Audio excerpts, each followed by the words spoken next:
నమస్కారం. ఈ మధ్య ఈ ఈ కార్ రేసు కేసులో లొట్టపీసు అనే పదం చాలా వాడుకలోకొచ్చింది. ఏ క్షణాన, ఏ ముహూర్తాన కేటీఆర్ ఈ కేసు గురించి పొయ్యే కేసే అనే ఉద్దేశంతోని లొట్టపీసు కేసు దాంతోని ఏమవుతదనే మాట రాగానే చాలామంది గూగుల్ తల్లిని వెతుకుతున్నారు. గూగుల్ తల్లి ఏమన్నా చెప్తదేమో అని చెప్పి. ఆ మాట స్థానిక పరిభాషలో చెప్పాలంటే రకరకాలుగా ఒక చెట్టుకు ఒక పేరది. అది లొట్టపీసు అంటే లోపట రంధ్రం ఉంటది. అది బాగా మనకు గుర్రపు డెక్క ఎట్లా విస్తరిస్తదో నీళ్ళలా, ఇది నీళ్లున్నా లేకున్నా సరే మామూలు భూముల్లో ఎక్కడైనా మొలుస్తది. అది అసలు చావద్దని. చావని చెట్టు అది. అంటే మామూలుగా లోపటంతా ఓ బొంగులాగా ఉంటది గనక మనకు వెదురు బొంగు ఎట్లాగో అది వెదురు బొంగు చాలా స్ట్రాంగ్ ఉంటది. కానీ ఇది అట్లా కాకుండా లోపట ఒక హోల్ లాగా ఉంటది గనక అక్కడికి గ్యాపు దాంతో లొట్టపీసు అంటారు. దాన్ని తూటు చెట్టు అని కొన్ని చోట్ల అంటారు. ఖమ్మం జిల్లాలో మరో పేరుంది. అంటే ఒక్కొక్క ప్రాంతానికి ఒక్కొక్క పేరుంది. ఉదాహరణకు సర్కార్ తుమ్మ అంటారు. లేకుంటే పట్నం తుమ్మ అంటారు. అది వేరు. అది గూడా. అట్లాగే మనకప్పుడు కంప చెట్ల కోసం సర్కారు సప్లై చేసేది గనుక సర్కార్ తుమ్మ. పట్నం నుంచి తెచ్చుకున్నాం గనుక విత్తనాలు పట్నం తుమ్మ. అట్లెట్లనో ఇది లొట్టపీసు అన్న, తూటు చెట్టు అన్న, ఒక్కొక్క ప్రాంతంలో ఒక్కొక్క భాష వాడతారు గనుక, ఒక్కొక్క పదం వాడతారు గనుక లొట్టపీసు అంటే ఓ చెట్టు అది. ఆ చెట్టు అంటే వృక్షం గాదు. అంత కంపలాగా పెద్ద ఎత్తున మొత్తం ముళ్ళుండవు. చాలా సాఫ్ట్‌గా ఉంటుంది. గుర్రపు డెక్క ఆకు ఎట్లయితే నీళ్ళల్లో ఉండి హుస్సేన్ సాగర్ గాని ఏదైనా మొత్తం చెరువుల్లో వాటర్‌లో ఎట్లా మొలుస్తదో ఇది గూడా అంతే. దీనికి వేర్లు వృక్షం అవసరం లేదు. వేర్లు అవసరం లేదు. ఎక్కడ ఒక ముక్క తెంపి పడేస్తే దానికి వేర్లొచ్చేస్తాయి. అక్కడ మళ్ళీ మొలుస్తుంటది. కనుక ఈ కేసులో లొట్టపీసు కేసు అంటే ఏమీ లేదు లోపట తొర్ర అని చెప్పడం కోసం ఒక అర్థంలో వాడుతున్నారు. దాన్ని 2, 3 రకాలుగా ఉపయోగిస్తున్నాం. ఒకటి వంట చెరకు పనికిరాదు. ఎందుకు పనికిరాదంటే అది పెట్టగానే ఆ మధ్యన అది హోల్ ఉంటది గదా! సన్నటి సందు లోపట మధ్యన అది బొరుసుగా ఉండడం వల్ల అందులో నుంచి పొగొస్తది. ఆ వాసన, పొగ భరించలేరు గనుక అది వంట చెరకు గూడా పనికిరాదు. అప్పుడప్పుడు కొందరు చిన్నపిల్లలు ఈత నేర్పాలంటే ఆ కర్రలను ఆకులు తీసేసి కర్రలంటానికి వీలు లేవు. అది తొందరగా విరిగిపోతది వాటిని. అందుకని లొట్టపీసు అన్నారు వాటిని. లోపట హోల్ ఉంటది గనుక. వాటిని కట్టగట్టి మనుషులకు చిన్న చిన్న పిల్లలకు ఈత నేర్పడానికి వాడతారు. అది గూడా పనికిరాదు. పెద్దవాళ్ళకైతే విరిగిపోతాయి గూడా. అట్లాగే కుంటి కట్టె అంటాం గదా! కుంటి కట్టెతోని గాని వాటితోని మనకు జనుము తీసే నార లోపట అది ఉంటది గదా! దాంతోని గూడా కట్టెలు కట్టి దాంతో ఈత నేర్పుతారు. అంటే లొట్టపీసు చెట్టు వట్టిగనే పోతది గనుక లోపట ఏం ఉండదు గదా! అని ఒక అర్థంలో కేటీఆర్ వాడారు. కానీ కాంగ్రెస్ నాయకులు దానికి ఇంకో అర్థం తీస్తున్నారు. పేరుకు లొట్టపీసే గానీ దానికి వేళ్ళు ఉండకున్నా సరే ఒక మొక్క ఎక్కడ భూమి మీద పడ్డా అక్కడ మళ్ళీ మొలుస్తది. దానికి చావు లేదు గనక ఈ ఈ కార్ రేసు గూడా చావు లేదు. నడుస్తూనే ఉంటది.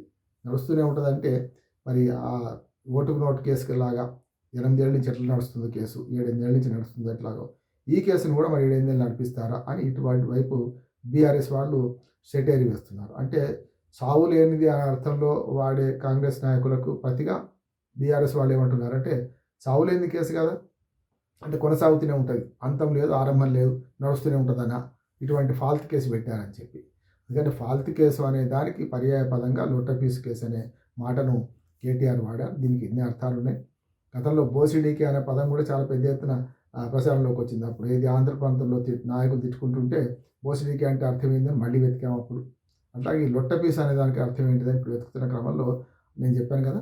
అది ఒక వెడల్పాటి ఆకులతోని ఉన్న ఒక చెట్టు అనకూడదు. ఒక సముదాయం అంతా గూడా. అంటే రకరకాల కంప చెట్లు ఎట్లా మొలుస్తాయో ఎంత వీలైతే అంత విస్తరిస్తుంటది. ఎంత దూరం పోతే దాని వేళ్ళు అంత దూరం కొత్తవి వస్తూనే ఉంటాయి. అట్లాగే అవి దానికి చావు లేదు గనుక ఎక్కడైనా సరే మనం తీసేసిన తగలబెట్టినా సరే, తగలబెట్టిన దానిలో ఒక చిన్న ముక్క గనుక మిగిలుంటే ఆ ముక్క దగ్గర మళ్ళీ ఎగురొస్తుంది. మళ్ళీ వేళ్ళు గూడా లోపలికెళ్తాయి గనుక దాన్ని తగలబెట్టినా మళ్ళీ అంతకంటే ఉత్సాహంగా పైకి లేస్తది. ఎందుకంటే చెరుకుని తగలబెడితే ఎట్లాగో 3 సంవత్సరాల దాకా చెరుకు ఎట్లా ఉంటదో ఇది గూడా అంతే. తగలబెట్టడం కాకుండా దాన్ని కూకటి వేళ్ళతో సహా తీసేసిన లోపట 4 వేళ్ళో, 3 వేళ్ళతోని ఏదైనా ఒక ముక్క ఉంటే మళ్ళీ అక్కడ 4 ఏళ్ల వరకల్లా మళ్ళీ మొత్తం పెద్దగా జిమ్ముగా తయారవుతది. ఆ రకంగా దాన్ని అట్లా మనం మాట్లాడుకుంటున్నాం. ఇంకోటేందంటే ఇది చావు లేనిది ఎందుకు అంటున్నామంటే తగలబెట్టినా పోదు గనుక చావు లేనిది అయితుంది. కనుక ఇది ఎంత ఈజీగా తీసి పారేయొచ్చో ఈ లొట్టపీసు చెట్లను అంతే జాగ్రత్తగా మనం తీసివేయకపోయి మొత్తం దాన్ని వేళ్ళతో సహా, కూకటి వేళ్ళతో సహా చిన్న చిన్న వేళ్ళను కూడా ఎక్కడ ఉంచకుండా 1కి 4 సార్లు దున్నేసి చేస్తే తప్ప పోదది. ఎందుకంటే కేసులు కూడా ఈ రాజకీయ ఈ కార్ రేస్ కంటే నిజమైన కార్ రేస్ కంటే ఎక్కువ పోతుంది కనుక ప్రతిరోజు కొత్త కొత్త విషయాలు వస్తున్నాయి. అందులో భాగంగానే ఇవాళ జరిగిన విషయాలను కూడా దీనిలో కలుపుకొని మాట్లాడితే మరి ఏసీబీ ఇవాళ మొట్టమొదటిసారి అంటే మొన్న పోయి వచ్చేసారు బయట నుంచే న్యాయవాదిని అనుమతించలేదు కనుక హైకోర్టు తీర్పుతోని న్యాయవాదిని అనుమతించారు. లైబ్రరీలో కూర్చొనిపెట్టారు, చూపించారు. కేటీఆర్ గారు లోపలికి వెళ్ళారు. 7 గంటల విచారణలో అడిగిన ప్రశ్నలే మళ్ళీ అడిగారు. 60 ప్రశ్నలు చేశారు. 4 ప్రశ్నలు 6 ప్రశ్నలు 60 ప్రశ్నలు చేశారు. రేవంత్ రెడ్డి అడగమన్నట్టు అడిగిండు అని చెప్పి ఆయన బయటకు వచ్చి కూడా అదే లొట్ట పీస్ కేసు పోతుంది వెంటనే అని అన్నారు. ఇక్కడ అవినీతి ఎక్కడ ఉందన్నారు. మళ్ళీ సేమ్ అదే పరిభాషలో మాట్లాడారు.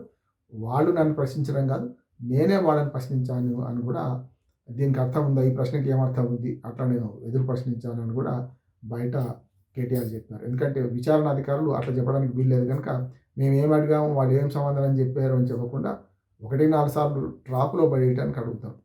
కానీ కేటీఆర్ దేశం ముదిరే కనుక ఆయన ట్రాప్లో పడ్డా లేదా రేపు పొద్దున కోర్టులో తేలుతారు. ఎందుకంటే ఈ ప్రశ్నలకు జవాబులు తెప్పించుకునే క్రమంలో ఆయన ఏం చెప్పారు, వాళ్ళు ఏం రాసుకున్నారు, దీన్ని ఎట్లా ఎస్టాబ్లిష్ చేస్తారు, ఈ కేసును అవినీతి ఉందని ఎస్టాబ్లిష్ చేయడానికి ఆయన కింద పనిచేసిన అప్పటిదాకా మున్సిపల్ శాఖలో పనిచేసిన ప్రిన్సిపల్ సెక్రటరీ అరవింద్ కుమార్ కానీ అట్లాగే హెచ్ఎండి అధికారి రెడ్డి కానీ వీళ్ళ సాక్ష్యాలను ఆధారం చేసుకొని క్రాస్ చెక్ చేసుకుంటుంటారు.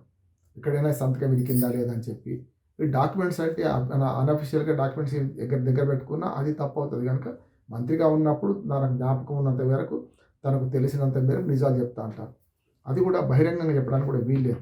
అధికార రహస్యాల చట్టం ఏం చేస్తుందంటే తాము పదవిలో ఉన్నప్పుడు ఏం చేశాము అనే దాని మీద బహిరంగంగా ప్రకటించాలని కూడా వీల్లేదు. కానీ ఇవాళ అవన్నీ బారియర్స్ అన్నీ పోయినాయి. ఎట్లా పడితే అట్లా మాట్లాడుకుంటున్నారు. ఈ కేసు గురించి అయితే అసత్యాలు, అర్ధసత్యాలు అనేక రకాలుగా ఎవరికి అనుకూలమైన వాదనను వాళ్ళు వినిపిస్తున్నారు. మీడియా ట్రయల్, దాంతోపాటు కోర్టు ట్రయల్, అసలు కోర్టు ట్రయల్ జరుగుతలేదు కానీ మీడియా ట్రయల్, అట్లాగే ఈ చర్చలు, రాజకీయ పార్టీల ఎకసెక్కాలు వీటి మధ్యనే జరుగుతుంది. అసలు నిజాలు బయటకు వచ్చి ఇందులో 55 కోట్లు ఎవరికి వెళ్ళినాయి, ఎక్కడికి వచ్చాయి, మళ్ళీ ఎవరి దగ్గర నుంచి ఎట్టే వచ్చాయి అనేది తెలిస్తే తప్ప నిజాలు బయటపడవు.